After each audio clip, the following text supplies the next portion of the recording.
What is up, guys? It is Nick back here with another video.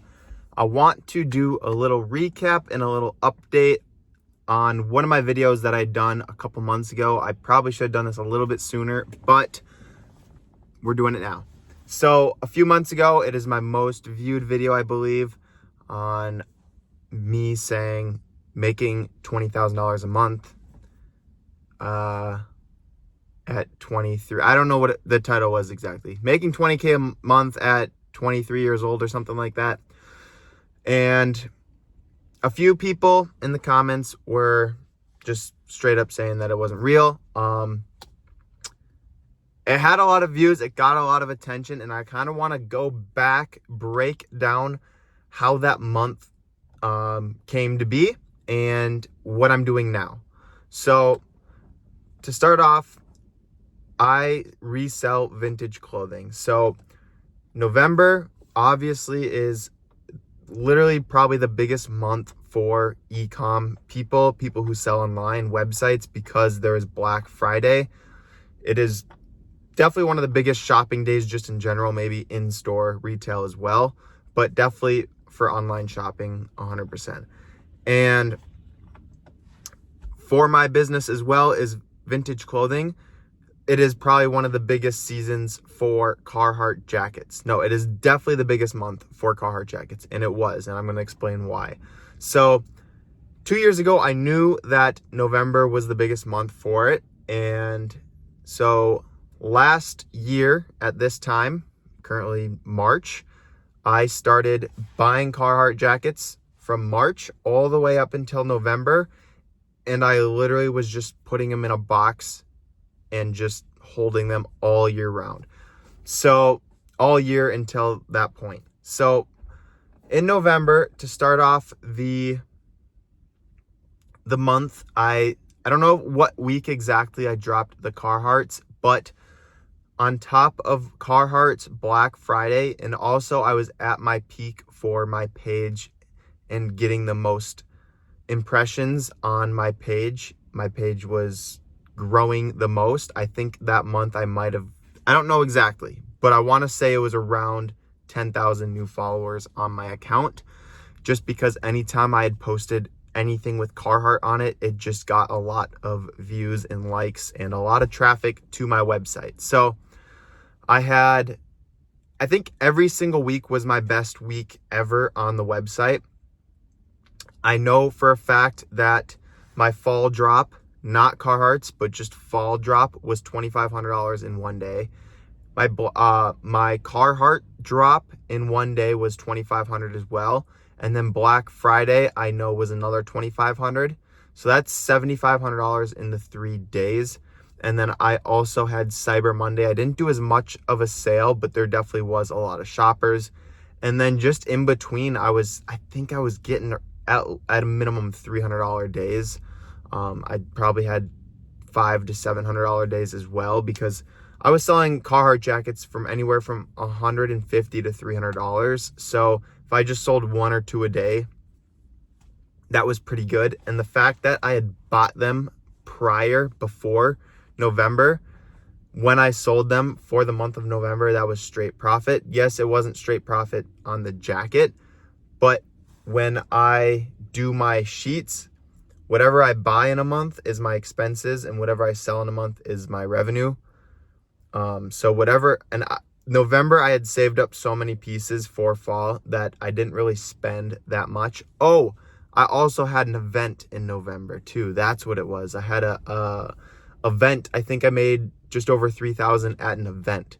So just in 4 days, that was 10K. But in all those other normal days, it was probably another 15K, because I had revenated almost 25,000. I think it was like right at 24, and I only spent like $4,000. So profit in November was 20,000. That was my biggest month ever so far. And knowing that, I am definitely going to stock up again for Black Friday. Once again, more Carhartts again. Because I definitely didn't have enough pieces. Even though I thought I had saved up enough, I definitely did not. So that's what happened in November. Fast forward into December, January, February, and now currently March. What has changed? It definitely is not the same, as I'm not making 20K profit every single month. That was just because the stars aligned and everything happened perfectly.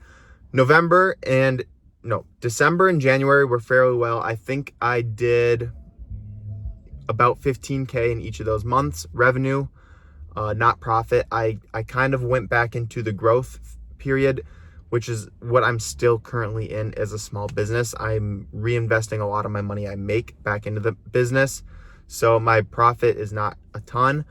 I'm not going to get into the details on the profit, but revenue, I think it was about 15K for December and January. February too, I actually did 15K as well. This month is quite a bit worse. February would have been a lot worse, but I had a really big event, so that made up for it.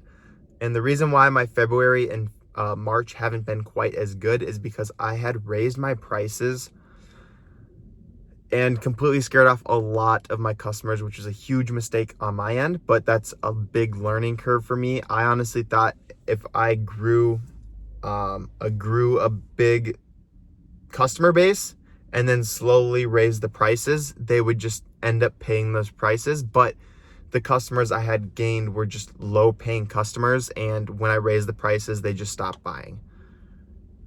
I saw it completely different on how it was, and it totally makes sense now. So I am currently in the process of going back to my original prices. I honestly felt bad for charging those high prices, but I know those items would sell for that because other companies do it. But just for me, I'm a person that likes to give people a fair deal. I like to have sales. I like to give stuff away for free.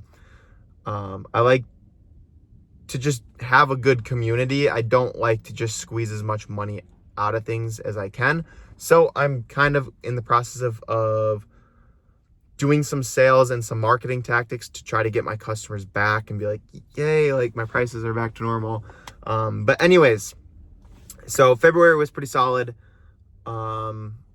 March, it is looking pretty bad, but I have 2 weeks left, and I think I've already picked it up. Like the past 3 days, I've already made $1,000. I have a big drop tomorrow, and I have one more drop next week, and I'm going to continue to kind of get the ball rolling back on my old customers again and continue just to grow like the customers I like. So that's kind of where I'm at. That's a quick little update for you guys. Looking forward into April, May, and June. I'm definitely, as you guys know, I am, from my last video, I am moving down to Texas. That is next week. So once I get settled in there, I'm going to continue to push forward. Right now, I'm kind of in a spot where I'm just like figuring some stuff out and also kind of coasting because I have to deal with a lot of my moving stuff. I have to pay all these bills that suck. I just got a car, so I had to figure all the car stuff out. I had to get the insurance, license plates. I'm moving, so I need to cancel gym memberships. I need to cancel my storage unit membership. I need to go find new gyms and new storage units and all the apartment stuff on top of that. I have to rent a trailer. Like, there's so much things that I need to get into place. So I am kind of coasting, but I am trying to make up with that by doing marketing strategies and not as much effort into content, but more into the marketing strategies. But anyways, looking forward, geez, that took a while to get to that. Looking forward into April, May, and June. Again, I'm going to continue to, I'm going to get settled in and continue to grind. That's going to be a tricky part though, is I need to find new ways to source as well. So hopefully I can have a smooth transition where I can continue to find solid product. If I can't, I might be cooked. I'm not going to lie. It might be another rocky month, but I should be able to find pieces. Worst case scenario, I buy online and make a little less, but I should be able to move some pieces still. But I want to get to a point though where I am consistently making 20K a month revenue, and hopefully at least making 10 to 15K profit, depending on if I need to buy new things for the business and how low I can keep my costs on inventory. If I can find a good way to source through like flea markets, thrift stores, things like that, I can keep my costs very low. But if I have to buy online or from other sellers, my costs will be a little bit higher. So the profit margins will be a little less. So that's kind of where I'm at. I don't want to be in this business forever. It is a lot of labor and a lot of overhead on product. I have probably $20,000 in product sitting, and yes, it's moving, but it's getting to a point where I'm literally just doing the same thing every week, and I feel like I'm working at a 9 to 5, but I'm working 9 to 9. And I want to try to find either a strategy, which I kind of have. I'm starting to sell these mystery boxes, so I can just advertise a mystery box rather than each individual product, because each week I need to list new items. Like I need to picture, measure, and list each individual item, and I can drop up to like 100 pieces a week, and it gets to be a lot. And if I just had a mystery box, I could just market a mystery box and not have to take photos of any of my items. I can just market the one product and set the quantity to however many I have, and essentially have more time to start working on other things. Because right now I don't have any time to market or advertise my posts. I do, but once those pieces sell in that post, I can't advertise. The advertisement doesn't do as good because people go to my website looking for those pieces and they're not there. They're already sold. So that is one really tough part I'm trying to transition into. Hopefully, if everything goes to plan, my goal is to, by the time November comes around and I have another Black Friday, that is going to be my out in this business. Not for good. I don't know what I'm going to do with the page and the website yet. If I'm going to just do little stuff here and there or what, but I definitely do want to start to look into other ways, whether it's drop shipping or something. I have to think about it, but that's where I'm at. Sorry, that was a little longer than I expected, but I'm at the gym here. I'm going to go walk on the treadmill, and yeah, we'll catch you guys in the next video. Thank you so much for watching. Catch you in the next video. Peace.